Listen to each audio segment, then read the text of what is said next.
தொடர்ந்து இணைந்திருக்கின்றோம் பாரதி நிகழ்ச்சியின் வாயிலாக. நிகழ்ச்சியிலே 2 பகுதிகளுமே மிக பயனுள்ள பகுதிகளாக உங்களுக்கு அமைந்திருக்கும்.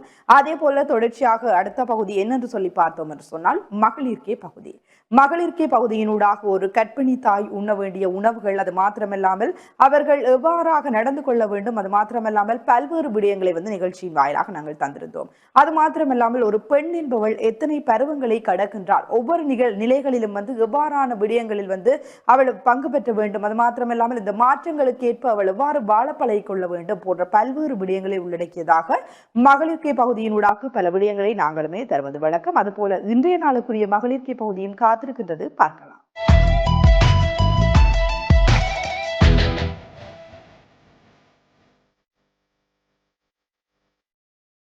அனைவருக்கும் வணக்கம். நான் டாக்டர் நித்யபிரியா சிவராம். கடந்த வாரத்தில் எண்டோமெட்ரியோசிஸ் பற்றி பார்த்து கொண்டிருந்தோம். இந்த வாரத்தில் எண்டோமெட்ரியோசிஸின் ட்ரீட்மெண்ட் அண்ட் மேனேஜ்மெண்ட், கூடுதலாக எண்டோமெட்ரியம் ஒரு பெண்ணுக்கு வந்ததுன்னு சொன்னால் அவள் அதாவது கூடுதலாக ஈஸ்ட்ரஜனிக் ஸ்டேஜை குறைக்கணும். எனவே நாங்கள் கூடுதலாக பொரித்த எண்ணெயில் பொரித்த உணவுகள், ஃப்ரைட் சிக்கன்ஸ், மற்றது சிக்கனில் இருக்கிற முட்டை, மற்றது பாதாம் பருப்பு, பிஸ்தா பருப்பு, இப்படியான உணவு வகைகள் எங்களுக்கு எங்களை பிளட்ல ஈஸ்ட்ரஜனிக் ஸ்டேஜை கூட்டும்.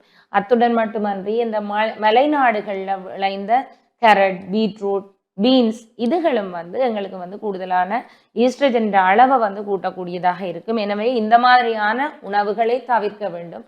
அத்தோட இவன் உணவுகள் எடுக்கும் பொழுது நார்த்தன்மையான உணவுகளை எடுக்க வேண்டும்.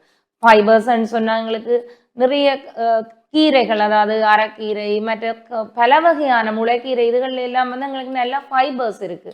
அது மாதிரியான வத்தாளங்கிழங்கு, கிழங்கு மாதிரியான எந்தெந்த உணவுல நார் இருக்குதோ அந்த மாதிரியான உணவு, புடலங்காய், இப்படியான உணவுகளை எடுக்கும் பொழுது அந்த நார்ச்சத்து கூடுதலா ஈஸ்ட்ரஜனை ஃபோம் பண்றதை குறைக்கின்றது.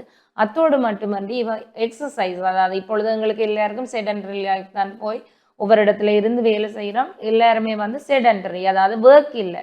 அதனால நாங்கள் கூடுதலாக இப்போ ஈவினிங் டைமோ இன்னும் 30 மினிட்ஸ் சைக்கிளிங் செய்யலாம், அல்லது 30 மினிட்ஸ் நடைப்பயிற்சி செய்யலாம். நடைப்பயிற்சின்றது வெறுமனே சும்மா நடக்கிறது அல்ல, அதுவும் 2 கையையும் முன்னுக்கு பின்னுக்கு ஆட்டி, பிரிஸ்க் வாக்னு சொல்லுவோம், ஆட்டி நடக்கும் பொழுது இப்படியான சிக்கல்கள்ல இருந்து குறைவாக இருக்கும். மற்றது ப்ளீடிங்கை இங்க ப்ளீடிங் கொமனா இருக்குது, பெயின் கூடவா இருக்கு.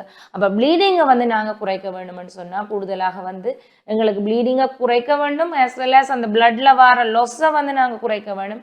எனவே ப்ளீடிங்குன்ற லொஸ்ஸையும் மற்றது பிளட்டை ப்ரொமோட் பண்ணக்கூடியது, அதாவது ஆர்பிசி, டபிள்யூபிசி, பிளேட்லெட்ஸ் இந்த கவுண்டை கூட்டுறதுக்காக என்னென்ன உணவுகள் எடுக்கலாம்னு சொன்னா அத்திப்பழம் எடுக்கலாம், மாதுளம்பழம் எடுக்கலாம். இப்படியான உணவு வகைகளை எடுக்கும் பொழுது, அதாவது நல்ல புரோக்கோலி, அது இங்க ஃபுட் சிட்டிகள் இருக்கு, அதுவுமே அதாவது மருந்துகள் அடிக்காத புரோக்கோலியை எடுத்துட்டு, புரோக்கோலி நிறைய கால்சியம் சத்து இருக்கு. எனவே அந்த புரோக்கோலியை தனித்து எடுக்கக்கூடாது, அதை ஸ்டீம் பண்ணி போட்டு லெமன், ஏன்னு சொன்னா அந்த கால்சியத்தை லெமனோட சேர்த்து எடுக்கும் பொழுது அந்த கல், அதாவது கால்சியம் இருந்தால் எங்களுக்கு கல் ஃபோம் பண்ணும், அதாவது யூரினரி ஸ்டோன்ஸை ஃபோம் பண்ணும்.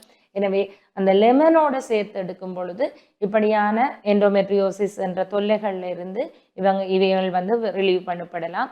ப்ளீடிங்கை ப்ரொமோட் பண்ணக்கூடிய மாதிரி நாங்கள் வீடுல கூடுதலா வெந்தயம் முதல் நாள் இரவு ஊற வைத்து, அடுத்த நாள் எடுத்து அந்த வெந்தயம் ஊற வைத்த தண்ணியையும் சீரகம் ஊற வைத்த தண்ணியையும் குடிக்கும் பொழுது அந்த ப்ளீடிங்ல அதாவது பிளட்ல ஆர்பிசியை ஃபோம் பண்றதுக்கான சந்தர்ப்பம் கூட. அதோட வெந்தயம் அந்த வெனிக்ரம் சீட்ஸ்ல பார்த்தோம்னு சொன்னா நிறைய ஃபைபர்ஸ், அடுத்த நாள் மோஷன்ல சொல்லுவினம் வெந்தயம் எடுத்தாக்கள் நிறைய அந்த குட்டி குட்டியா போகுதுண்டு. அதாவது அது என்ன ஃபைபர் கண்டென்ட்ஸ் எங்களுக்கு உள்ளுக்குள்ள இருக்கும் பொழுது எங்களுக்கு நிறைய, அதாவது சாப்பிட வேணும், அடிக்கடி ஷோர்டேஜ் சாப்பிட வேணும்ன்ற தன்மையையும் குறைக்கும்.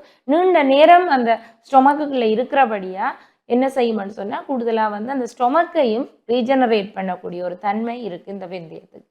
எனவே இப்படியான உணவுகளையும் எடுத்து நாங்கள் எக்ஸசைஸ்ன்னு சொல்லும் பொழுது ஏற்கனவே எங்களுக்கு எண்டோமெட்ரியோசிஸ் எப்படி வரப்போகுதுன்னு வாரதால எங்களுக்கு ஹைப்போதலமஸ் பிட்யூட்டரி ஓவேரியன் ஆக்சிஸில் வந்து பாதிப்பு ஏற்படுத்தும். எனவே இப்படியான தொல்லையிலிருந்து அதாவது ரிலீவ் பண்ணப்படுவதற்கு நாங்கள் வந்து கூடுதலாக வந்து ஆசனங்கள் யோகாசனங்களை வந்து மெயின்டைன் பண்ணலாம். ஆசனங்களில் வந்து கூடுதலாக யூட்ரஸ சூலகங்களை வந்து நல்ல நிலையில் பேணக்கூடிய பத்மகோண ஆசனம், பதகோண ஆசனம், பட்டர்ஃப்ளை ஆசனாஸ் இதுகளை செய்கிறதோட சாந்தி ஆசனாஸ் போன்ற ஆசனங்கள், திரிகோண ஆசனம் இதுகள் எல்லாம் யூட்ரஸை வந்து நல்ல பலப்படுத்தக்கூடிய மாதிரியான ஆக்ஷனை கொண்டிருப்பதனால இப்படியான அதாவது அட்வைஸை நாங்கள் வந்து பேஷண்ட்டுக்கு சொல்லி கொண்டிருக்கலாம். அதையும் செய்து பார்த்து இந்த எண்டோமெட்ரியோசிஸ் அடிக்கடி ஏதாவது அந்த இடங்கள்ல வந்து நோமலா வந்து அதாவது சிம்டங்கள் வந்து எங்களுக்கு தெரியாத வரைக்கும் நாங்கள் வந்து எண்டோமெட்ரியோசிஸுக்கு நாங்கள் போய் ட்ரீட் பண்றதோ எதுவோ இல்லை. ஆனால் சிம்டம் வந்து வேர்சன் ஆகினா கூடுதலாக வந்து அதாவது நாங்கள் யூஎஸ்எஸ் ஸ்கேனில் பார்ப்போம், எம்ஆர்ஐ ஸ்கேனில் பார்த்துட்டு சில நேரங்களில் அதுக்கும் கஷ்டமாக இருந்தது, பிள்ளையும் பிறந்து விட்டது என்று சொன்னால் இந்த யூட்ரஸுக்கு வந்து கொஞ்சம் பேர்க் அதில் இல்லை என்று சொன்னால் நாங்கள் கூடுதலான சிம்டங்கள் வந்ததுன்னு சொன்னால் அதாவது எண்டோமெட்ரியோசிஸ் ஓவரியில் வந்ததுன்னு சொன்னால் அது சாக்லேட் சிஸ்ட், அதாவது ஓவரி சின்ன ஒரு பலூன் போல இருக்கும். இந்த எண்டோமெட்ரியம் அங்கே போய் ரிப்ளேஸ் பண்ணால் மாதம் அந்த ஓவரின்ற சைஸ் பெருத்து கொண்டு வரும். அப்போ சைஸ் பெருத்து கொண்டு வரைக்கும் ஓரளவு கட்டத்துக்கு மேலே அந்த எண்டோமெட்ரியோசிஸால வந்து ஓவரி பர்ஸ்ட் பண்ணப்படும். அது ரெட் கலர்ல, அதாவது தான் சாக்லேட் சிஸ்ட்ன்னு சொல்லுவோம். அந்த ரெட் கலர்ல இருக்கே அது பர்ஸ்ட் பண்ணினா அப்டோமினல் கேவிட்டிக்கும் அது இன்ஃபெக்ஷன் ஆகும்.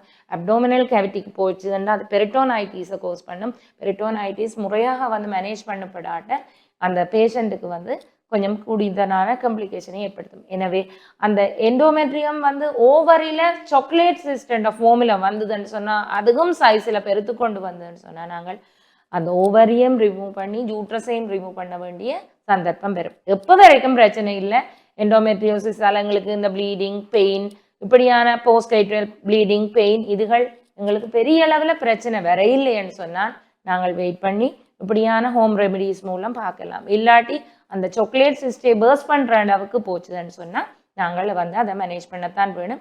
இதனால் வர பெரிய காம்ப்ளிகேஷன் ஒன்று பிள்ளையின்மை. என்னன்னு சொன்னால் இந்த எண்டோமெட்ரியோசிஸ் உதாரணமாக ஃபெலோப்பியன் டியூப்பில் வந்ததுன்னு சொன்னால் ஃபெலோப்பியன் டியூப் வந்து ஏற்கனவே சின்ன ஒரு டியூப், அதுக்குள்ளால வந்து பிளாக் ஆகும். எனவே அதாவது ஓவரியிலே இருந்து வர முட்டையும் விந்தணுவும் சந்திக்க முடியாது. எனவே வந்து இவைக்கு வந்து பெரும்பாலும் எண்டோமெட்ரியோசிஸ் இருக்கிறார்களுக்கு வந்து ஃபர்டிலிட்டி வந்து புவராக இருக்கும். எனவே நாங்கள் கூடுதலாக ரீப்ளேஸ் பண்ண அப்டோமினல் வந்து ஹெவியாகும், பிளாட்டிங்ஸாக இருக்கும். ஏன்னா பிளாட்டிங்காக இருந்தால் பேஷண்ட் வந்து அன்கம்ஃபர்டபுளாக இருப்பினோம். எனவே வந்து நாங்கள் கூடுதலாக என்ன சிவியாரிட்டியை பார்த்து நாங்கள் அதை வந்து மேனேஜ் பண்ணணும்னு சொன்னால் யூட்ரஸ் எடுக்க வேண்டுமான்றதை வைத்தியரின் ஆலோசனை பெற்றே ஆக வேண்டும். நன்றி.